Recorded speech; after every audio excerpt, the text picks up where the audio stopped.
Bienvenue dans cette vidéo sur la pratique sportive, nous allons aborder la pression. Alors pour comprendre un peu ce qu'est la pression, nous allons d'abord voir les aspects microscopiques des gaz et des liquides, les milieux dans lesquels on observe la pression. Ils forment la famille des fluides. Alors une petite animation pour voir un petit peu à quoi ressemble le mouvement des molécules de gaz. Donc ici en rouge, on a des molécules de dioxygène et en bleu des molécules de diazote. C'est un aperçu ici de l'air qui nous entoure. Et toutes ces molécules, elles ont un mouvement désordonné. On peut suivre une molécule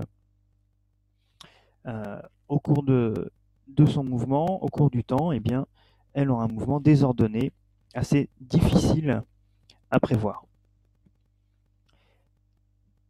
On peut également dire que ces mouvements sont rapides puisque en fait les vitesses des molécules de diazote ou d'oxygène sont de l'ordre de plusieurs centaines de kilomètres par heure aux températures ambiantes, donc à 20-25 degrés Celsius. Dans les liquides maintenant, donc un petit film où on observe au microscope des particules de latex qui sont plongées dans une goutte d'eau.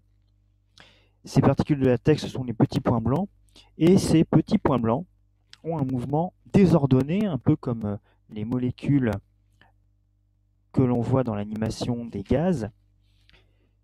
Et on interprète ce mouvement désordonné des petites particules de latex par le choc des molécules d'eau sur les particules. Donc les molécules d'eau, elles ont également un mouvement et elles viennent choquer les petites particules de latex et elles les mettent en mouvement. Donc aussi bien dans les liquides que dans les gaz, le mouvement est désordonné, et c'est même un mouvement assez rapide. Alors ce mouvement désordonné, eh bien, c'est lui qui va donner naissance à la pression, puisque lorsque les molécules viennent au niveau des parois, elles cognent les parois, et ce qui donne naissance à la pression. Au niveau macroscopique, donc à notre échelle, comment est-ce qu'on traduit tout ça? Eh bien, on prend une bouteille d'eau et on va venir percer sa base. Un petit jet d'eau sort et cela traduit l'existence d'une force au niveau des parois de la bouteille d'eau. Alors comment on montre qu'il y a bien une force? Eh bien, si on prend un petit volume d'eau dans la bouteille, ce petit volume d'eau avant le trou que l'on a percé, il n'a pas de mouvement. Ce même petit volume d'eau après le trou, il a un mouvement. Et donc, comme il n'est pas en mouvement rectiligne et qu'il n'est pas immobile, d'après le principe d'inertie, il est soumis à des forces qui ne se compensent pas. Il y a donc ici une force qui vient mettre en mouvement ce petit volume d'eau. Cette force, c'est ce qu'on appelle la force pressante.